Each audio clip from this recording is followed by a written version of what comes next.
여러분 안녕하십니까? 군수날입니다. 오늘은 4.15 총선 선거 무효소송 관련 소식 두 건을 전해드릴까 합니다. 먼저 지난 2020년 4.15 총선에서 인천 연수을 선거구에 출마한 민경욱 전 의원이 제기한 선거 무효소송 변론기일이 4월 1일 금요일 날 열립니다.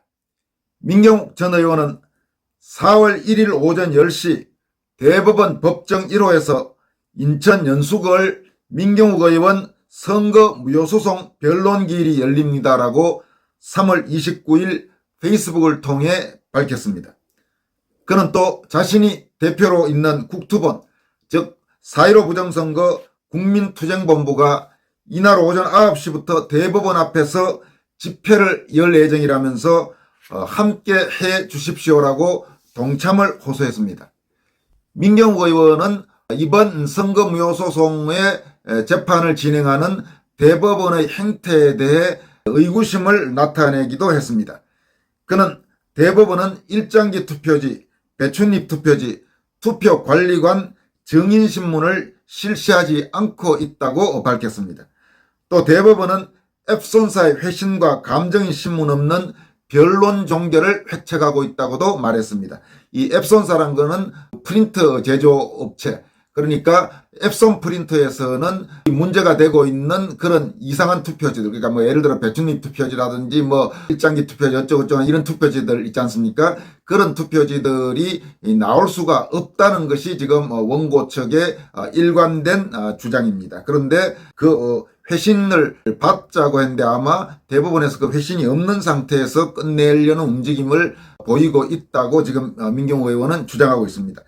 민경욱 의원은 또 불법 편파 재판 진행으로 진실 은폐에 조력하는 대법관의 직무유기 범죄 행위를 규탄한다고도 강도 높게 성토했습니다. 지금 민경욱 의원 연수을 선거 무효소송은 이런 식으로 흘러오고 있습니다. 여러분이 아시다시피 총선 자체는 이제 벌써 2년이 다 돼가죠. 그러니까 2020년 4월 15일 4.15 총선이 있었고 그 직후에 민경욱 의원은 바로 선거 무효소송을 제기했습니다. 그리고 민경욱 의원이 선거 무효소송을 제기한 연수을은 역대 대부분 현재의 야당, 이제 집권 여당이 되는 민경욱 의원 소속 정당 계열, 그러니까 국민의힘, 그전에 미래통합당, 자유한국당, 한나라당, 이 계열에서 거의 국회의원이 선출된, 그러니까 인천에서 가장 민경욱 의원 쪽 정당에 유리한 그런 선거구라고 합니다. 그리고 민경욱 의원 본인도 KBS 앵커도 하고 청와대 대변인도 하면서 상당히 인지도가 있는 후보였는데 낙선으로 결론 났습니다. 그런데 그 직전에 여론조사에서는 민경욱 의원이 대체로 앞선 걸로 나왔다고 합니다. 이와 관련해서 정치 전문가들, 실제로 여러 차례 선거에 나간 그런 정치인들은 연수을 특성상 그리고 후보인 민경욱 의원의 특성을 감안하면 민경욱 의원이 패배하기가 매우 어려운 그런 지역구라고 말하고 있습니다. 그런데 어쨌든 결과는 민경욱 의원이 낙선하고 더불어민주당 쪽에서 나온 후보가 당선됐습니다. 그래서 바로 민경욱 의원이 선거 무효소송을 냈고 여러 변호사들이 변호인으로 참여하고 있는 그런 상태입니다.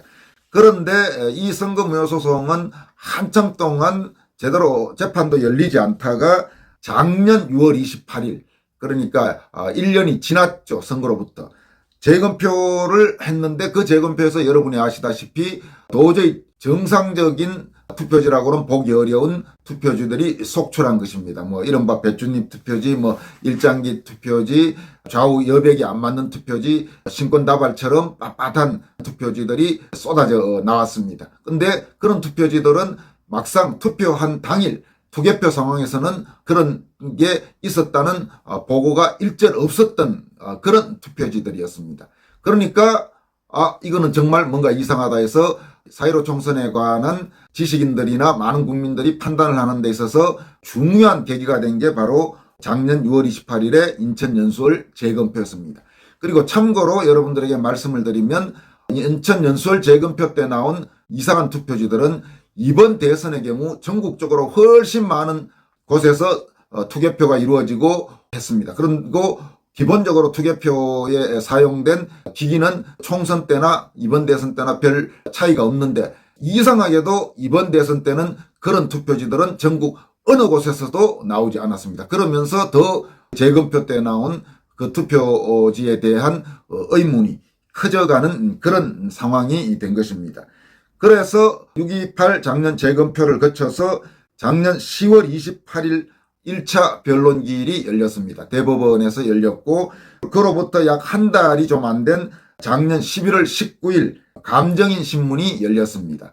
당시 원래는 감정인 신문과 함께 2차 변론기일이 예정돼 있었는데 대법원에서 이 변론기일은 연기를 하고 11월 19일에는 감정인 신문만 했습니다. 그런데 그날 감정인 신문에 나온 전문가, 그러니까 종이 관련 국내 최고의 전문가는 신권다발처럼 빳빳한 투표지, 그 투표지와 관련해서 중앙선관위에서 주장한 것은 소위 형상기억 복원용지, 그러니까 이렇게 구겨졌다가도 시간이 지나면 빳빳해지는 그런 용지를 사용했다고 주장한 데 대해서 그 감정인 신문에 나왔던 종이 전문가는 그런 형상기억 복원용지가 있느냐는 민경욱 의원, 그러니까 원고의 질문에 대해서 단칼에 일축하면서 이 지구상에 쭈그러들었다가 스스로 빳빳해지는 그런 형상기억 복원용지는 세상에 없다, 이 지구상에 없다고 일축한 바 있습니다. 그 감정인 신문에 이어 이제 이번 금요일, 그러니까 4월 1일에 다시 이 변론기일이 잡힌 모양입니다. 과연 이번 변론기일, 이제 며칠 남지가 않았습니다만 변론기일에서 어떻게 재판이 진행되는지 상당히 관심이 높은 그런 현실입니다. 다음은 역시 이 문제와 관련해서 황교안 전 자유한국당 미래통합당 대표, 부정선거 방지대 대표도 맡고 있죠. 황교안 대표가 대법원을 통렬하게 비판한 입장을 밝혔습니다. 황교안 대표는 같은 날 29일 본인의 페이스북과 유튜브 채널 커뮤니티에 올린 법 어기는 대법원, 국민은 분노한다라는 제목의 입장문을 통해서 대법원이 4.15 총선 선거무효 소송을 제대로 진행하지 않고 뭉개면서 시간만 보내고 있는 것을 강도 높게 비판했습니다. 황 대표의 입장문은 다음과 같습니다. 오늘 한 조간신문의 사설 제목이 눈에 띕니다. 36개월 뭉갠 산업부 블랙리스트 수사, 문 검찰의 범죄 행위. 이런 사설이 29일 아침 조선일보에 실린 바 있습니다. 그렇게 뭉갠 더 심각한 범죄 행위가 또 있습니다. 대법원입니다. 선거무효소송 126건에 대해 뻔뻔하게 법을 어겨가면서 계속 뭉개고 있습니다. 23개월 뭉갠 대법원 선거무효소송 재판, 문 대법원의 범죄 행위. 대한민국 공직선거법 제225조는 선거에 관한 소송은 다른 쟁송에 우선하여 신속히 결정 또는 재판하여야 하며, 소송에 있어서는 수소법원은 소가 제기된 날부터 180일 이내에 처리해야 한다고 명백히 규정하고 있습니다. 이 수소법원이란 것은 소송을 받은 법원, 소송이 제기된 법원을 뜻합니다. 이어가겠습니다. 그런데 지난 2020년 4월 15일 직후 제기된 선거무효동 소송 139건은 단 한 건도 처리되지 않고 있습니다. 중간에 일부 취소되고도 지금 126건의 소송이 남아있는데, 그런데 대법원은 법에 따른 조치를 전혀 하지 않고 있습니다. 처리를 위해서는 재검표부터 시작해야 하는데 그것도 126건 중 5곳에 불과하고 그나마도 시작만 했을 뿐 진행이 멈춘 상태입니다. 나머지 121건의 소송은 재검표도 시작하지 않고 있습니다. 이 무슨 짓이란 말입니까? 이게 여러분 지금 골 때리는 겁니다.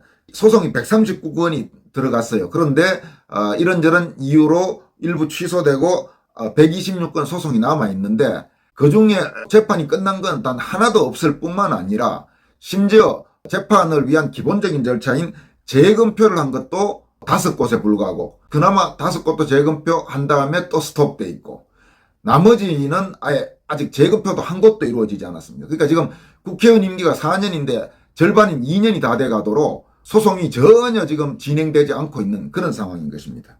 이어가겠습니다. 법원은 법 절차에 따라 재판해야 합니다. 더욱이 대법원은 말할 나위도 없습니다. 그런데 깔아뭉개다니요.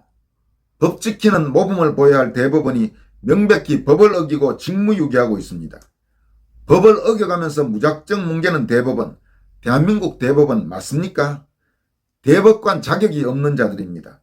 법을 어겼다면 아무리 대법관이라 하더라도 당연히 책임져야 합니다. 그것이 공정이요 정의입니다. 이제 국민이 심판해야 합니다. 마지막 기회를 주겠습니다. 법 어긴 대법관들 전원 사죄하고 즉각 사퇴하라. 국민의 명령에 불응하면 더 강한 정죄의 칼날 앞에 직면할 것임을 경고한다. 이 사항은 4.15 총선 선거묘소송을 신속히 진행하지 않고 재판을 계속 미루면서 깔아뭉개고 있는 대법원을 통렬히 비판한 황교안 대표의 입장문입니다. 여러분 어떻습니까? 대법원 이래도 되는 겁니까 정말? 저렇게 해서야 대법원을 국민들이 믿을 수가 있을까요? 참 큰일입니다 대한민국. 여기까지 하겠습니다. 고맙습니다.